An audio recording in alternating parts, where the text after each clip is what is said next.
떨어진 애들의 공통점은 확실하게 보이더라고요. 정말 멘탈이 깨져서 와, 그날은 정말 난 떨어졌구나. 구아. 네, 안녕하세요. 저는 경영학과 20학번 엄규민이라고 합니다.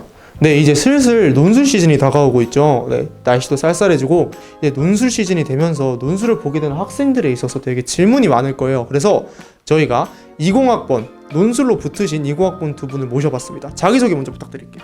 안녕하세요. 경희대학교 경영학과 20학번 김민경입니다. 네, 안녕하세요. 경희대학교 경영학과 20학번 정지원입니다. 그럼 먼저 질문 받기에 앞서서 논술 전형에 대해서 소개 한번 부탁드릴게요. 네, 저희 경희대학교 경영학과를 논술로 들어오기 위해서는 2시간 동안 진행되는 논술 시험을 봐야 하는데요. 저희 논술 시험은 3문제로 구성이 되어 있고 2문제는 인문 논술 문제, 그리고 남은 1문제는 수리 문제로 구성이 되어 있습니다. 논술 전형으로 경희대에 들어오기 위해서는 최저 등급을 맞춰야 하는데 국수, 영, 탐 이렇게 영어 포함하고 탐구는 한 과목을 선택하는 거로 해서 2합 4를 맞추면은 이제 최저 요건을 충족시켜서 논술 전형으로 경희대에 들어올 수가 있습니다. 일단 논술 전형에 대해서 소개 감사드리고요. 그럼 저희가 이제부터 질문을 받고 질문에 대한 답변 시간이 있겠습니다. 네, 일단 제일 많이 물어보는 질문이죠. 독학으로 해야 될지 아니면은 돈을 내고 학원을 가야 할지. 저 같은 경우는 이제 독학을 하다가 학원을 가고 다시 독학으로 돌아온 경우였는데요. 이게 제 개인적으로 추천할 때는 독학을 조금 더 추천합니다. 왜냐면 제가 학원을 다니면서 많이 느낀 건데 뭔가 일단 굉장히 비싸고 시간을 또 좀 많이 뺏겨요. 한 번 갈 때마다 4시간이기 때문에. 그리고 그 시간을 전부 다 수업을 듣는데 활용하는 게 아니라 혼자 써보는 시간을 굉장히 많이 갖고, 그리고 그 시간이 이제 일정하게 주어져서 제 혼자 빠질 수가 없는 시간이 돼버린단 말이에요.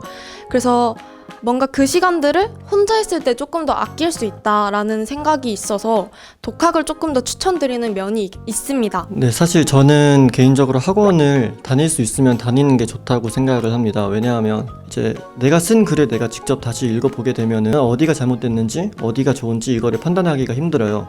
근데 학원에 다니면은 첨삭을 전문적으로 해주시는 선생님들이 계시니까 이제 제3자의 눈에서 좀 더 정확하고 객관적으로 나의 강점이 어딘지 약점이 어딘지를 파악을 할 수가 있다는 장점이 있고, 그 학원에서 문제 푸는 환경이 실제 시험 환경이랑 되게 비슷해요. 그래서 저는 실제로 시험장에 들어갔을 때 별로 긴장하지 않고 늘 하던 것처럼 편하게 시험을 볼 수 있었던 것 같고, 그런 장점들이 있기 때문에 저는 학원에 가는 게 되게 좋다고 생각을 합니다. 사람마다 차이는 있는 거니까 잘 장단점 생각해서 고르시면 될 것 같습니다. 네, 그럼 다음 질문 가볼게요. 다음 질문은 공통점이 무엇인가?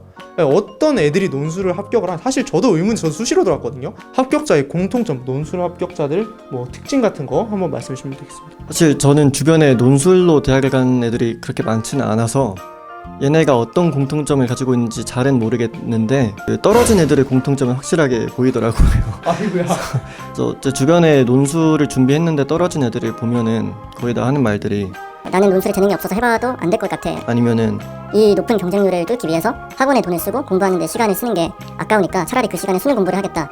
이런 이야기들을 많이 하더라고요. 근데 제가 개인적으로 느낀 바에 따르면 그 높은 논술 경쟁률을 뚫는 게 한 번의 수능 시험으로 내가 원하는 수능 성적을 받는 것보다 더 쉬운 것 같더라고요. 그래서 아무래도 수능은 그날 하루에 보는 걸로 모든 게 다 결정이 되니까 어떤 일이 일어날지 모르잖아요. 근데 논술은 시험을 6번이나 볼 수 있는 기회가 있으니까 애매하게 준비를 할 바에는 그냥 아예 안 하거나 이왕 할 거면 제대로 난 무조건 논술로 가겠다 이런 생각으로 준비를 하시는 게 좋을 것 같습니다. 그냥 논술 할 거면 지대로, 이왕 할 거면 지대로 해라, 뭐 이런 말씀이신 것 같아요. 네, 그리고 세 번째 질문 가볼게요. 이제 세 번째 질문은 말 그대로 약간 썰인데, 그 시험장에 가시잖아요. 뭐 시험장에 가시거나 아니면 뭐 논술을 준비하시면서 뭐 목격담, 경험담 같은 거 편하게 말씀해 주시면 될 것 같아요. 저는 이거가 저희 학교 경희대에서 있었던 일인데요. 처음 논술고사 시험을 딱 보러 왔을 때 볼펜을 주더라고요. 근데 전 굉장히 당황했던 게 다 연필로 시험을 치고 지우개로 수정을 했었기 때문에 볼펜으로 하면 수정이 안 돼요. 종이를 아예 새로 갈아야 되는 상황이 와서 굉장히 당황을 하고 종이도 3번이나 교체를 했던 경험이 있습니다. 정말 멘탈이 깨져서 와, 그날은 정말 난 떨어졌구나 라고 생각을 하고 집에 갔는데 어떻게 붙어갖고 오게 됐고요.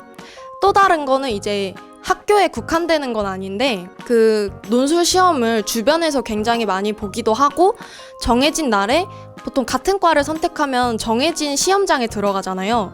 그래서 만남의 장이 되는 경우가 굉장히 많았어요. 이제 시험장 들어가면서 친구 만나고 시험장 나오면서 친구 만나고 이제 나오면서 논술고사 뭐 썼어? 라고 답안 얘기를 하다 보면 또 이제 서로 답이 같기가 굉장히 힘들거든요. 그래서 둘 다 멘탈 깨져가지고 이러면서 집 가고 그런 경우가 굉장히 많았습니다. 네, 그럼 네 번째 질문 가볼게요. 이제 논술을 지원을 하면은 논술 날짜가 정해지잖아요. 그 논술 날짜가 뭐 겹쳤을 때 다들 어떤 기준으로 그 학교에 가서 논술을 보셨는지 한 분씩 말씀해 주세요. 그 학교별로도 논술 문제 스타일이 되게 다르고 학과별로도 다를 수가 있어요.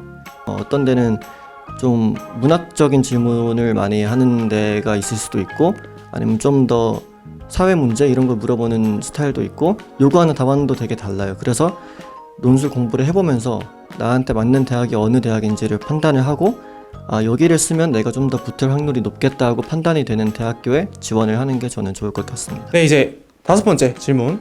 각자 노하우, 그러니까 논술을 내가 준비를 해보면서 처음 논술을 해보는 학생이거나 논술 시험을 보는 학생들을 위해서 자신만의 노하우가 있다면은 하나씩 말해주세요. 저 같은 경우는 평소에 지문에서 단어를 뽑아내는 연습을 굉장히 많이 했어요. 각 학교들의 모범 답안을 보면서 이 학교는 이 지문의 어느 부분에서 키워드를 뽑아왔구나 이런 거를 굉장히 많이 봤고 그리고 실제 시험장에 가서도 지문 내에서 키워드를 뽑아내려는 연습을 굉장히 많이 했고 그런 시도를 해서 결국엔 붙어서 왔다고 생각을 하거든요. 저는 논술을 공부를 할 때 제일 중요하다고 생각되는 게 이제 많은 분들이 예시 답안, 모범 답안을 보고 공부를 하잖아요. 이제 그렇게 할 때 제일 중요한 게 그 사고 과정을 유추를 하는 게 되게 중요하다고 봐요. 그래서 단순히 글을 쓰는 연습을 한다 이런 게 아니라 생각을 되게 많이 하면서 공부를 해야 된다고 생각을 해요.